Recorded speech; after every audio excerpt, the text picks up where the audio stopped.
Welcome, everyone. My name is Neera. I'm also a part of Grad Suite Committee. I'm a secretary, and I'm a third year now of a PhD program in material science here at UIUC. And I'm very happy to see you all here in a panel discussion. This panel discussion topic is what career is right for you, academia versus non-academia. And before we begin, I'd like to just go over a few housekeeping items. First of all, for those on Zoom, we request that you stay muted all time, and you can post all questions and they will be answered here in the panel discussion. And at the end of our kind of introductions. And we will have kind of a discussion. So if you can come up with some questions, just raise your hand and I will call your question out. But before we start, I would like to introduce our panelists here. I have an honor welcoming all of you here this afternoon. So here first is Neera Jain. She is an assistant professor of mechanical engineering and faculty member in Herrick Laboratories at Purdue University. Also, Herrick Kontou. She's assistant professor of civil and environmental engineering here at UIUC. And Nicole Kikendal, principal biologist in the Chemical and Biological Proliferation Analysis and Detection Strategic Security Sciences Division at Argonne National Laboratories. So we will start our panel discussion by letting the panelists spend a little bit of time to introduce themselves by telling us about their current position, education, and career paths. So we can start with Neera here. Sure. Okay. Hi, everyone. I'm going to set timers because I have a feeling that otherwise I'll run over. So we were given 5 to 7 minutes. I'm just going to start a stopwatch so that I don't go over. So thanks for attending this panel. I'm really excited to be here at weSTEM and to share a little bit more about why I chose a career in academia. One of the reasons I really wanted to participate in this panel in particular is because I was someone that was really undecided. So I've mentioned this to some of you that I've already interacted with, but on paper, my path looks pretty linear, but the reality is that at every juncture, I was really torn about what to do. But a little bit background about myself. I grew up in the northern Chicago suburbs. So if anyone here is from that area, that's where I grew up. I went to MIT for my undergraduate degree in mechanical engineering, and then was really attracted to controls, knew that I wanted to do something related to controls. And for example, even at that time, though, when I was a senior, I was applying to consulting jobs, industry jobs, Teach for America, and grad school. I was very undecided, pursued all of those, had every option on the table, realized that I was actually most excited about grad school. And admittedly, grad school had been like the least, or the career path that I had least expected to follow. And so, because I hadn't done any undergraduate research and really didn't think that was a path for me. Anyhow, was super excited about it, but only wanted to pursue a master's, didn't have a real strong sense of what a PhD was. No one in my family is an engineer and no one has a PhD. So it was in graduate school that I ended up realizing that a lot of the job, at that time, I really wanted to go to a national lab. I even interviewed for jobs as I was finishing my master's, thinking I'm a terminal master's student. And while interviewing, was told that a lot of the jobs I wanted to do that I was asking about really required a PhD. And so that actually kind of then, I have a manager at Sandia National Labs to thank for keeping me at Illinois and deciding to get a PhD. But even then, I still thought, maybe national lab, maybe industry. Academia seemed interesting because I do love teaching. Teaching is something that I always had wanted to do. I forgot to mention that when I was an undergrad at MIT, I actually got teaching certification in secondary math. So my life plan had been be an engineer and then become a high school math teacher. And that was the path I was on. So I had laid everything out for that. But then I got the PhD, still really unsure. And if you'd ask me, do you like mentoring? I'd say absolutely. Do you like teaching? Do you want to be able to drive your own research? All of those things sounded exciting to me. But then when you said, do you want to be a professor and write grants and get tenure, that sounded really overwhelming. And my advisor was very successful in our field. And I think watching him and doing the job the way that he did, it felt like something I could not do. So in finishing up, as I was finishing up my PhD, my partner was currently a professor at another institution. We had been doing distance for several years, and so we were also trying to figure out how to get into the same city. So the best way to do that at the time was for him to take a early sabbatical and me to get a 1-year kind of position somewhere. So I ended up looking for kind of postdocs, but in industry. So it would give me a chance to kind of try out industry, but it was time limited in a city that we both had opportunities. And I ended up in Boston at a research lab there where I still have the opportunity to publish, but still kind of keep certain doors open. And I expected that I was going to really like it and fit in, and then that was going to really work out. But I went and didn't really fit in. Maybe for various reasons, I still don't know to this day if it was really the place or if it was industry more broadly, but I realized I wanted to be my own boss. I wanted to have more autonomy over what I was working on.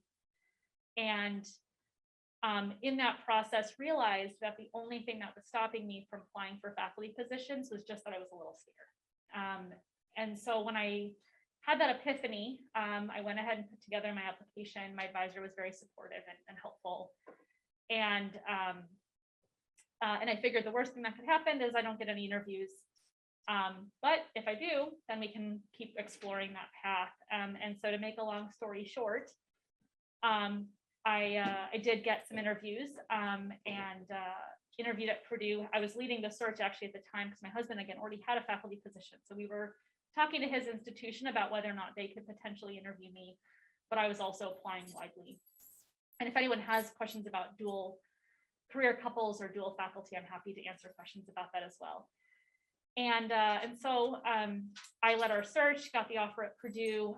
They interviewed my husband, gave him an offer too, and then that's where we ended up. And when I should mention, when I came to interview, I was still, again, unsure, like, is this really for me? I don't know, Arwen sounds really scary.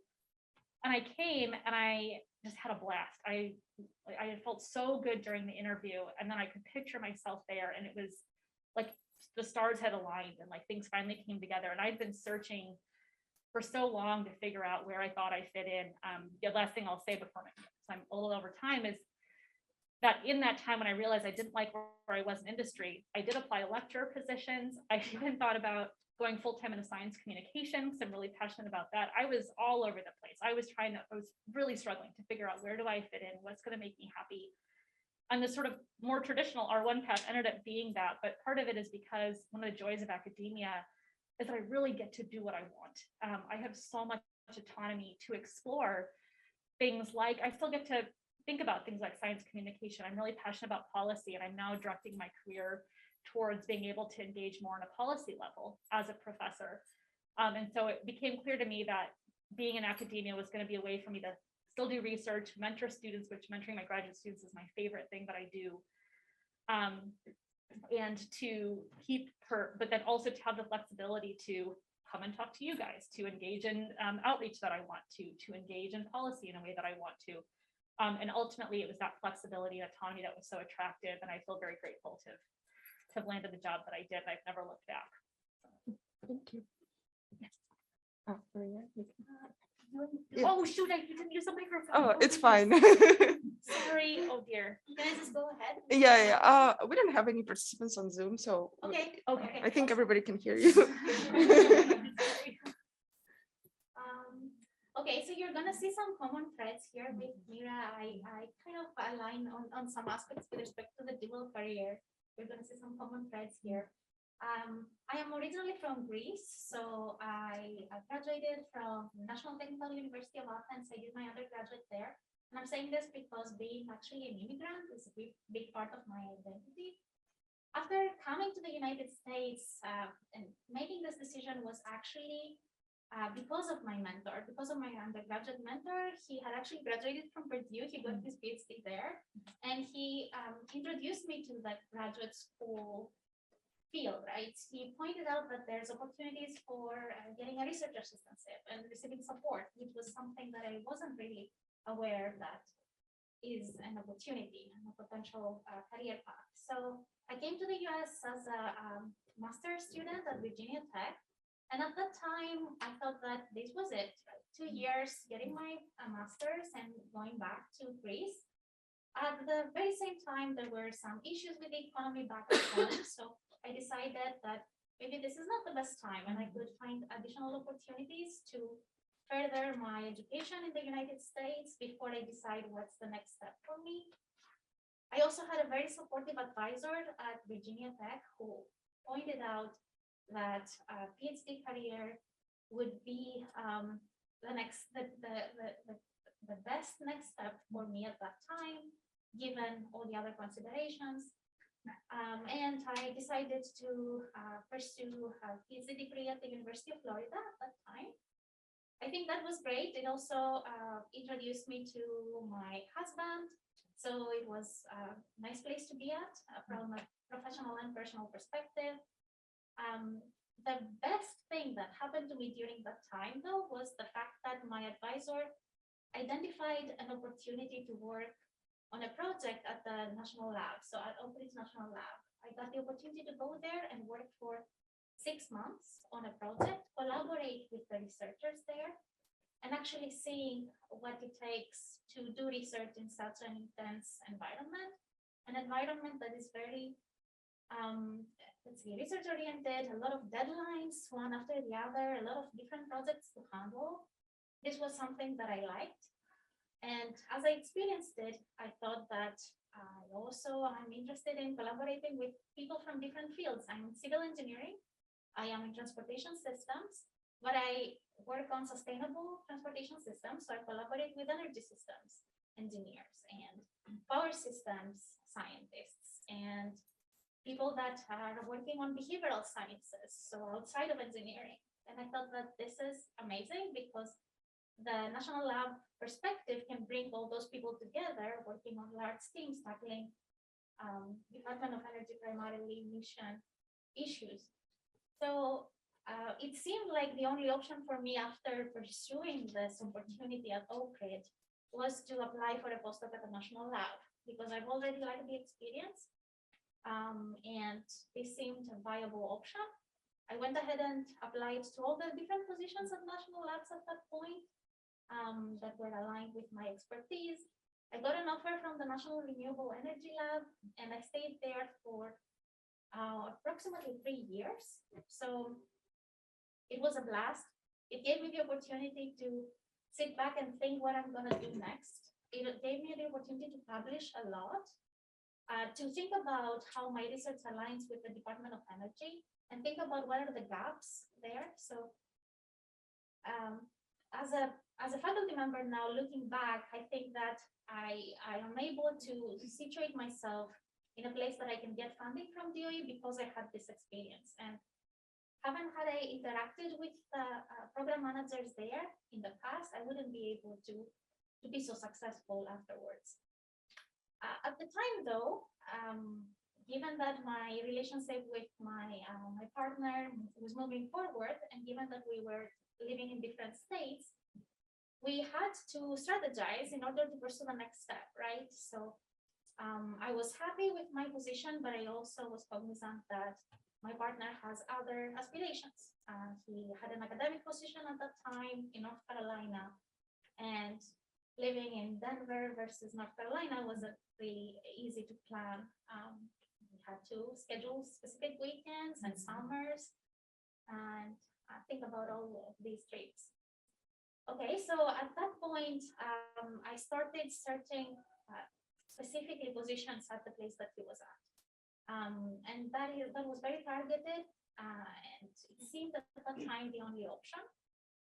But at the very same time, I haven't really decided what I want to do, right? Do I want to continue working in the research environment? Can I work as a faculty at a research institution? I couldn't picture myself like a faculty at that point, but during my postdoc, I actually found out that I like a lot interacting with our interns. So getting to work with them, code with them, conceptualize our work, and during the meetings, getting to actually help them pursue their research endeavors. And I thought that this is like what mentorship looks like, right? So this is a very important part of being a professor. At the very same time, it was a nice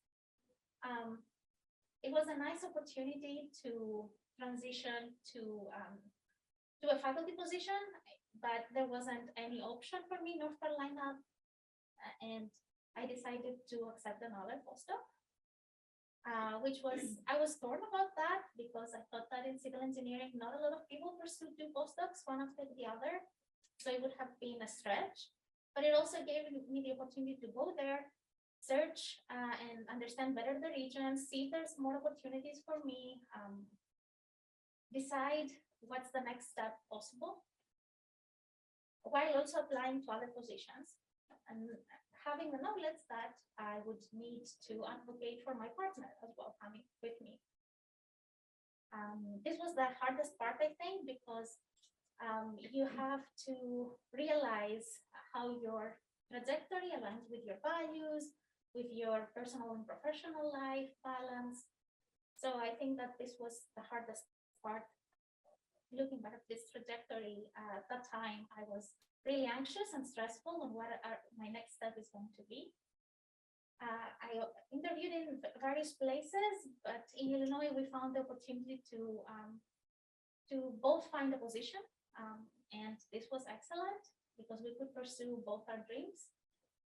As a faculty member, I love it here. I particularly like the opportunity to work with my students and put together my own research team that gets to set their own path.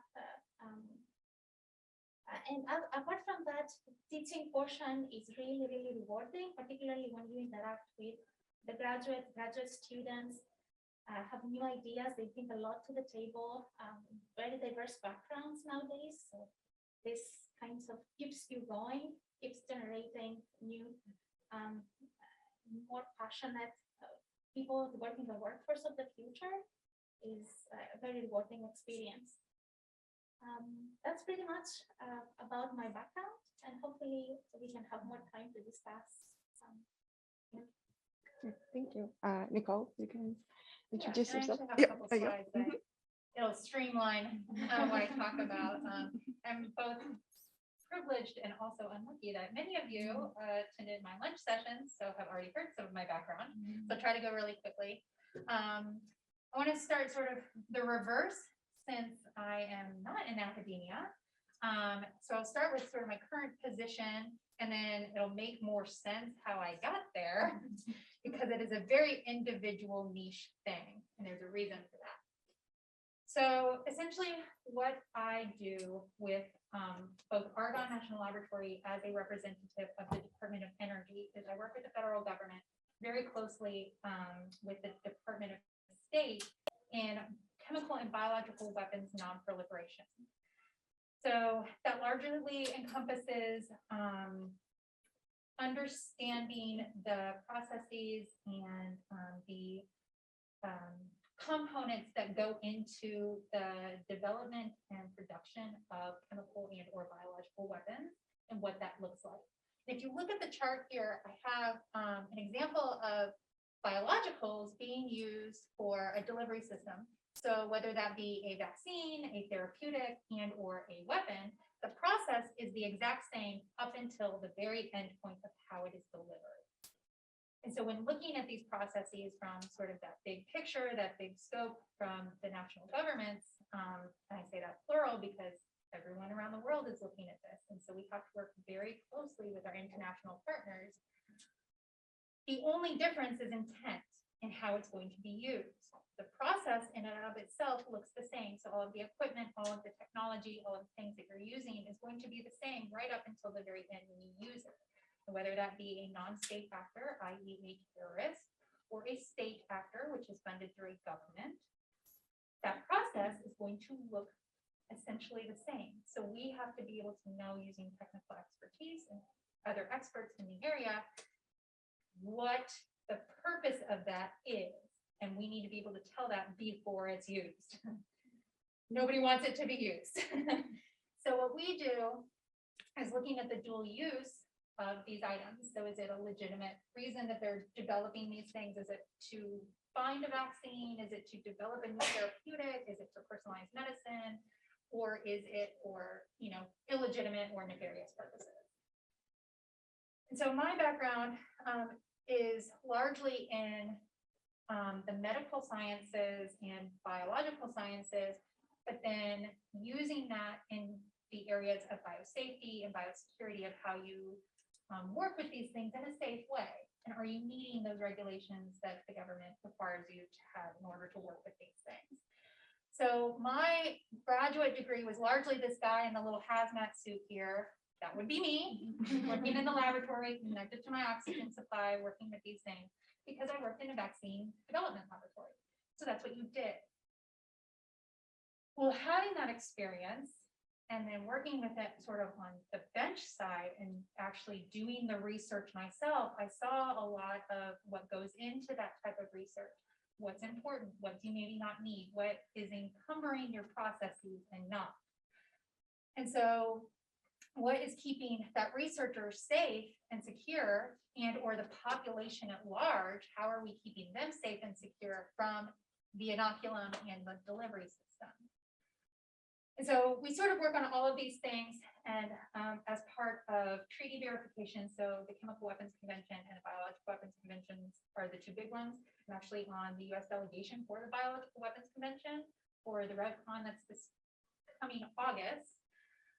So it's like a large part of what we do is making sure our international partners are agreeing to the same things and meeting the same standards, import and export controls, basically all of our federal regulations. What does that look like and how does that translate to laboratories located in places that maybe they don't have the same resources?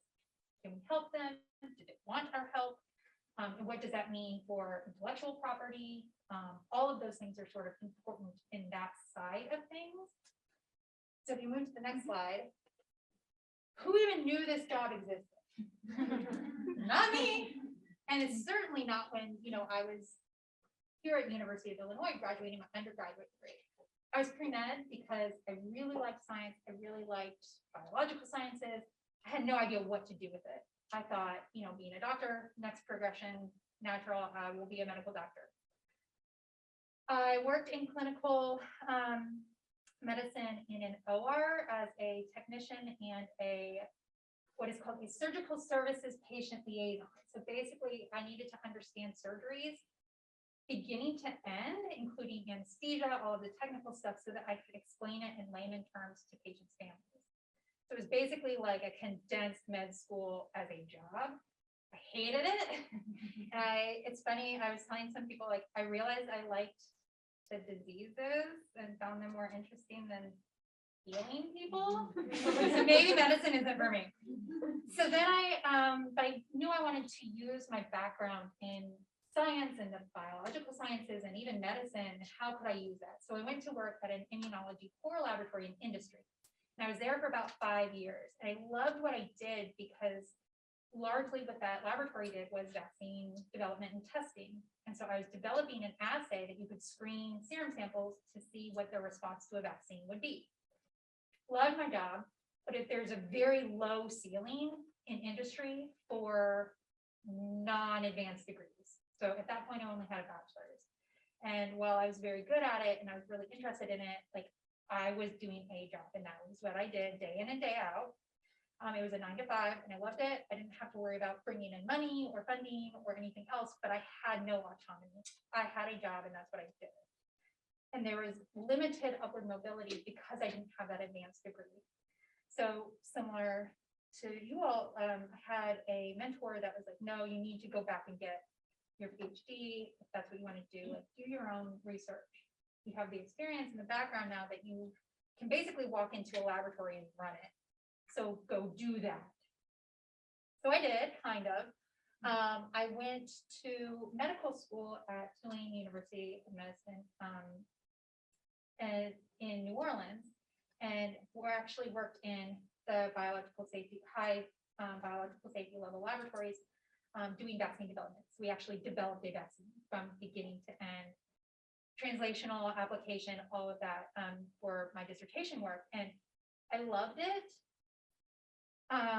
That work was funded through Department of Defense. And so my experience both in that laboratory on the clinical side and then also in industry I realized like all of these things that go into running a lab and keeping a lab safe, I could use that to my advantage on the side of an inspector. And so when I was leaving grad school, I knew I didn't want to be a professor. I knew that that was not the route for me. I loved the research, but I loved the application of the research more. I wanted to see it. I wanted to see, you know, what happens with patents. I wanted to see all of these different parts of that and how it works. I also will admit that my sort of side step into industry between undergrad and graduate school meant that I was older when I was leaving and graduating grad school. I realistically looked at my life and my trajectory and my career and said, I don't have another 3 to 5 years to spend at a postdoc. I just don't have that, nor do I want to do that because that didn't fit my prioritization. So my options were, you know, industry or I actually interviewed with the CDC as an inspector. I ended up going to Department of Homeland Security, sort of working with the CDC as an inspector, but I got to do so much more integral policy and regulatory work that I got to help shape policies and regulations. So the dual use research of concern policy that came out first in 2014 and then in 2015, I actually helped write this. And that's really fun to see like your work at such an advanced level, that this is a federal national policy that all laboratories have to follow. And then you can go in and teach them about it and train them on it and actually see the application of that work. Doing that at a domestic level was great. But now with the Department of Energy, we work with interagency support. So again, Department of State and Department of Commerce in sort of translating our regulations and policies on an international level. And so that's what I do now. And so that sort of explains, like, I had what, you know, I thought were waste of time jobs and experiences, but that's really what combined to give me this opportunity and to create this position where, you know, I am now the foremost expert in this area for the United States government. So when things, you know, I'm on a delegation where a representative from Switzerland can ask me a technical question and I am the one on the line to answer it. But it's only because I combined all of these experiences and these unique, you know, individual things that, like I said, I may have thought was sort of a waste of time, but that's what gives me the expertise to sort of back up what I'm saying. So yeah, that's my background and where I'm at now, and sort of how I got there is all over the place and all over the country. And I will advocate for the national laboratories because they pull all of this expertise together. You know, we do have the laboratories that you can do lab work. We have the policy and regulation side like I'm doing now. And I still have an appointment as a principal biologist that I can step into a laboratory. I don't have to miss bench work. I can still go do it if I want to. And the national labs really create an environment that you're able to do all of that. Awesome. Thank you so much. So with that, thank you all the panelists for awesome introductions. And we will now open the session for questions. Yeah, go ahead. Dr. Jain, Dr. Kontou, you both mentioned kind of having to balance your career with your like family life and your personal life and your aspirations. And, you know, looking at that as an early career graduate student, for my case, how do you balance, you know, what your partner wants with what you might want? Are there opportunities outside of academia? So Nicole, you know, you're not in academia. Are there opportunities to do that? Because a lot of times it seems like, oh, well, if my partner and I want to, you know, go, you know, we both are in PhD programs and we want to, you know, move to the same place and have like similar jobs. A lot of times it seems like the only option is for someone to go into academia and then someone to follow. And I don't know if there are similar opportunities in industry or how that works, you know, with you guys in academia personally. So I'd love to hear some more about that. I take this one first, then I Yes. can add on. So so I think one thing that I'll maybe add a detail about is that so my husband, like, again, was already a professor, had known since he was like very young that he wanted to be a professor. So for him, like, that was like the only career path he could see. Whereas I was the one that was like, well, maybe, but like, maybe I want to go to a different company, or maybe I'd be happy being a lecturer or in some other role. So one of the things that I didn't mention, but that as I was applying to faculty positions, I also applied to industry positions at other companies that were in the same city as a university that my husband might want to apply to. So we were strategically looking at multiple different cities where maybe there was like a company and a university. And I was also applying to some universities where he could also protect, where that if things worked out, we would try to bring him in. And we were talking to the institution that he was at, because he had been letting them know, hey, FYI, I've got this spouse who, like, I need a job. And honestly, we thought that that would ultimately be what worked out, and then they just didn't really move aggressively enough. So I don't think it has to be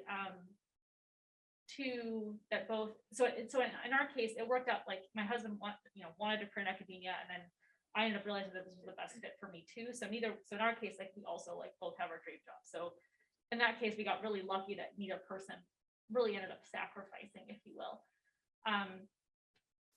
But I think that if you do, one of the, I'm in certainly being at Purdue, which is in West Lafayette, and then you being in Urbana. If you are in a college town that doesn't have necessarily a lot of other companies and industry, it often is the case that you end up with a couple where both people are faculty. But for example, like if you're in the Bay Area or you're on the East Coast or it's some bigger city where there are a lot of universities, but also a lot of companies, I think it's more common to find couples where you get a little bit of both. So I also know couples who've deliberately gone to some of those other opportunities because maybe the spouse does something totally different. And for example, we're friends with a really good couple, or really good friends with a couple where the husband is a professor at Purdue, and his wife's a psychologist, and and so that's a profession where she can have a really really fulfilling career in a lot of different places. And so that sort of worked out too. So I don't think she feels like she sacrificed necessarily. Yeah, I think I agree with what was said, and I think there could be ways to also compromise sometimes. So in terms of when you're looking for dual career opportunities, you need to identify these institutions that could have, for example, departments that would host both individuals, or at least identify opportunities in an institute, right, where you could pursue your research. Now, not all the institutions offer these tracks. So this could be easier for a public institution or a private institution that is large and intensive, but not for smaller institutions. So then a greater set of options and maybe some compromises need to be at play. And it's very important to make sure that you are on the same page with your partner and you communicate always your needs. I often say that is as you plan for your research strategically, right? It is important to plan for your personal needs strategically. So not only when you search for a job, but also as you plan to expand your family, right? And also as you try to think about your extensive family and their needs. So as you define your goals per year, the same way you define your goals per year from a personal perspective, and you try to align them. When you have a spouse, a partner, it becomes a more complex problem, the optimization problem to solve. But at the end of the day, there could be some feasible solutions, not the optimal ones always, but feasible solutions that could meet your needs. I would say that I was very fortunate to be able to have a position that was really, really tailored to my goals, and that my husband had to compromise. So this is not often the case for a lot of people, and I think that it was important for me to provide support at that time. This was also a different challenge that you have to think of as you are pursuing this career down the road. But yeah, but this is life, right? So you have to deal with these issues. I think in the back, and then I will come. Dr. Kikendal, I have a question about the position. It sounds like it's something that like merged all of these module things. Was there a position that was like listed that you found that you applied for that fitted? Or did you negotiate it, or was it something that like you talked with people and the position was created? Sort of a combination of both. Okay. That's an excellent question. So coming from graduate school to DHS, I knew I wanted more experience on the policy side of things, but my technical experience and education was specific to like infectious disease and microbiology, immunology, and laboratories. But because I had industry experience and had worked in these laboratories, I could sort of use that to my advantage to sell myself and say, you know, like I have experience in these areas. So, you know, while you all are coming at it from this point of view, I can come at it from this point of view and give you, you know, help you understand where the people that the regulations and policy are actually going to affect, you know, how it's going to affect their work, because I've done that work. So that was a very easy selling point for me. And then getting that experience on sort of domestic level, I was able to transition that to DOE, where Argonne had the position in the CVPAD division, which is the chemical and biological proliferation analysis and detection. So what do those policies and regulations look like as far as understanding intent and how the research is being done? And then how would you translate that to an international audience? And I was clearly, you know, well equipped for something along those lines, but also sort of one of the beautiful things of a STEM PhD is it teaches you how to think critically and analyze and translate information from various sources into something totally different as your intent, right? So not necessarily like, oh, I'm specifically super qualified for this one thing, but I can get there and I can make myself super qualified for this one thing because I have that capacity to learn and integrate all of these different experiences. And since being there, I've been at Argonne for about 4 years now, I've gotten much more involved. So I didn't walk in and be like, okay, I'm going to be on the delegation now. They're like, get out. It was more of a progression of, I have expertise in these areas. I work with a team that has expertise in these areas, and we can meld that to create a position that has, you know, high standing and can translate that.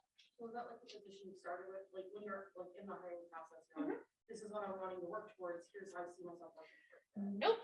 Okay. I still had no idea that even existed. Okay. It was, again, one of those things where it was a progression that like I came in and was like, okay, I can be a subject matter expert or SME in this technical area and help you reach your end goals. And they were like, okay, yes, that's what we want. And so that's what I was hired on as. But then when they realized how many other areas I could contribute, it sort of grew. And it has been this progression where, you know, over the past several years, like I've developed presentations for the delegation, or they ended up coming back to me and being like, will you write a statement on behalf of the government for this topic or whatever. Now it's like, okay, well, just be in the room, like save yourself the trouble. But it was definitely a problem. And that's how like in that progression, you're able to like, negotiate and research or lab that stuff if you wanted it. If I wanted to. Thank you so much. Yeah, no problem. But I think that that's an interesting sort of point is when you're sort of deciding your career leaving grad school is like, if you choose not to do a postdoc, if you are stepping away from the bench, whether it's for government or, you know, some management or whatever, like you can't really go back unless you are building that into that opportunity. it tends to be a weird, like, oh, you've been away from the bench for 5 years, like you don't know what it's like anymore, so you can't really go back. But that, I mean, clearly that's not the case. And I think it's getting better now, but I mean, it has always been sort of a big decision that like, if I'm done doing bench work, like I'm done. And government still sees it largely like that, but the national labs don't. And so they're a great sort of intersection of the two. That you still have the opportunity. So their expertise and then went away from them. Thank you. Yeah, no problem. Go ahead, and then you can go first. So I have a question. So you guys have worked at national labs and you have also faculty position, especially for you. So how different is a job in a national lab versus a faculty position? Okay, I can take that. So as a postdoc, I worked as a postdoc at the national lab, right? And I got the opportunity to experience how my team leaders and the managers interacted there with the teams. I would say that it's much more research oriented when you are in a national lab. So your primary responsibilities are to advance the research objectives. So this means that the majority of your time during the day is spent on completing research tasks and meetings with the sponsors of the projects, etc. As a faculty, though, apart from your research endeavors and all your thinking, conceptualization of your projects, you have to think about very intensely about your teaching and the way that you're going to mentor your students, to manage different activities, think about your service partially as well, and your network of support. So I would say that the experience in academia is much more diverse in terms of all the little pieces that you have to balance and manage from a time perspective and from an effort perspective. In the lab, it's more, I would say, more linear in terms of you have research goals set. I would imagine that as a manager, of course, you have much more interaction with sponsors in terms of maintaining your funding and increasing it. I wasn't in such a position, so a lot of the projects were pretty much set up, and I could, of course, contribute to them and advance them. But the main idea was already there by somebody else. So when I stepped away from the national lab to an academic position, I was in the position to set these boundaries of the research, to teach my own topics, which is rewarding, but also stressful, right? So you have to handle those two things. Yeah, I think that overall it was a great experience for me because it helped me publish. It helped me be in the forefront of the field. Being at a national lab really was an excellent place for me to understand also my potential. But in academia, I realized my strength as an individual, I was able to see portions of myself excelling in things like teaching that I wouldn't expect before, right? I think I stepped also a little bit away from my imposter syndrome at that time, being a faculty, like I started trusting more of myself with respect to my research ideas, putting a lot of time on my team. So you evolve over time, right? And this was kind of my trajectory, but definitely I would, if I had the opportunity to stay at the national lab, I could consider it. At the end of the day, for my personal and professional life, it seemed that the faculty position would fit better. These are all criteria that you need to have in mind when you consider your options.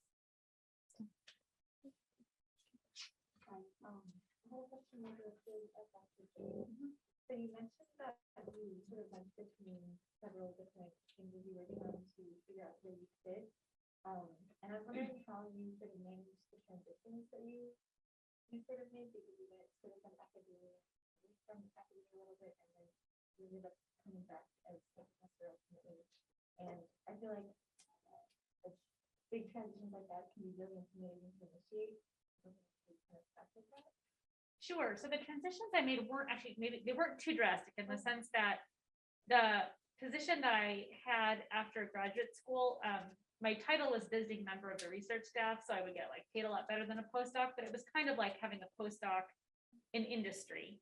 And again, when I say industry, something unique about where I was, which was Mitsubishi Electric Research Labs, is that it's a research arm of Mitsubishi Electric, but even like one research arm beyond their R&D. So everybody who works there publishes aggressively, attends academic conferences. So it was like a very academic environment, but technically at a company. And so being there meant that I was still immersed with,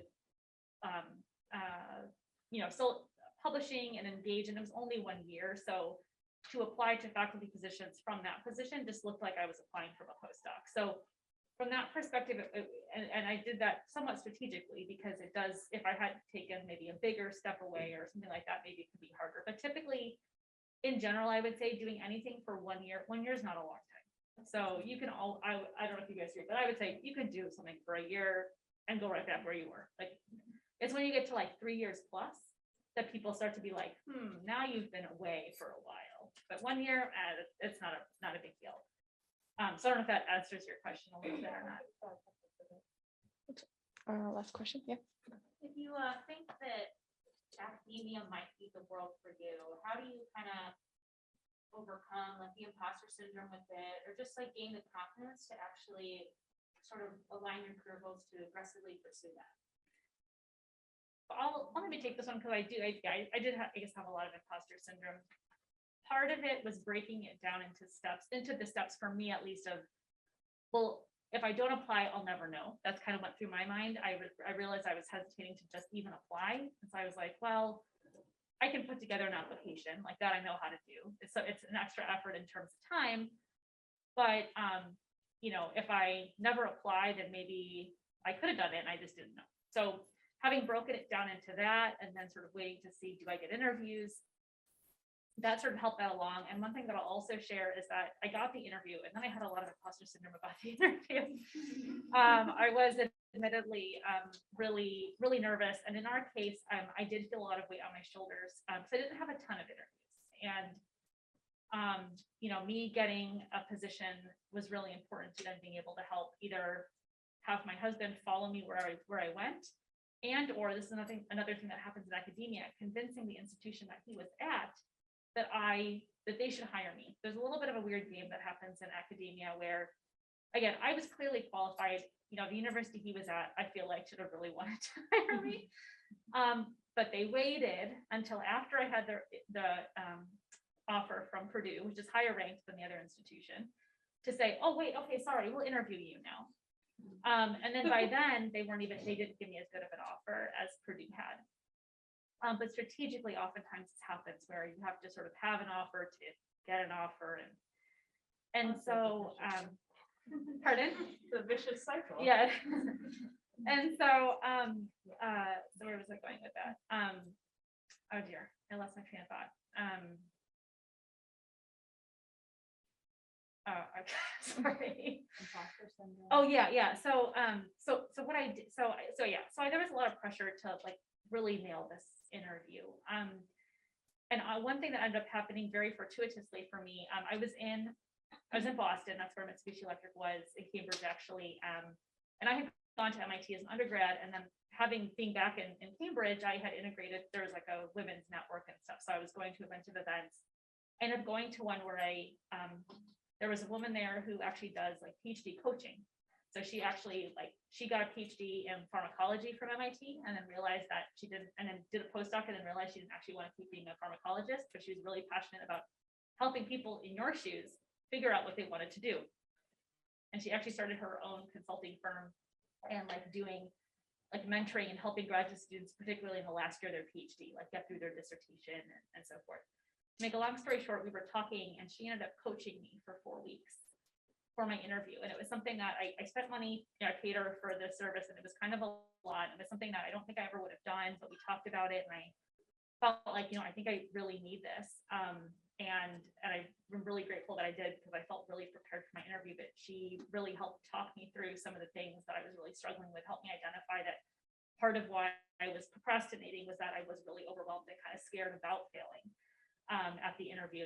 And then another thing I realized was that I was actually really afraid of letting my advisor down. And that was something that until like we were talking out loud and I said it out loud, I sort of realized it. And so she just helped me to stay on track. I had about 4 weeks to prepare for this interview. And that was really helpful. And so I say that because, in terms of sometimes when something's really hard, the best thing to do is just break it down into steps, and then also not be afraid to find resources that maybe are out there that you didn't know about, right? So I think it's probably somewhat atypical to get coaching for an interview the way that I did, but that's what I needed, and I think it made a big difference. And then once I went on the interview, and then it felt really good, and I was really prepared. And so then you just keep taking it sort of one step at a time. And then once I got to Purdue, and I don't know how it's been for you, but I'm going through the tenure process right now, and things are looking positive, so I feel good about it. And the reality is that I knew, like, it's not a secret what you need to do to get tenure. So, once I got to Purdue, I was never sort of scared about it because I knew what I needed to do. It was just a matter of staying on track and being diligent to follow the advice that I was getting and actually do it. And because even then, again, everyone knows what the pitfalls are. You spend too much time on the wrong things and so forth. So one thing that I think made it less scary is that I knew, like, I have a lot of friends who did pursue careers in academia, number one, and one in particular, a very close friend who's at Michigan, who told me a couple different times, like, listen, if I can do it, you can do it. And so sometimes when I felt bad, I just heard her voice in my head, right? And then other than that, the other big advice was just take people's advice. A lot of people were telling me what to do, so I made sure I did it. And you'd be surprised how many people are told what they should do to stay on track, and they don't do it, and then they don't. Awesome, thank you. So unfortunately, this is all we have, but thank you so much for the questions and for the answers. Let's get around it.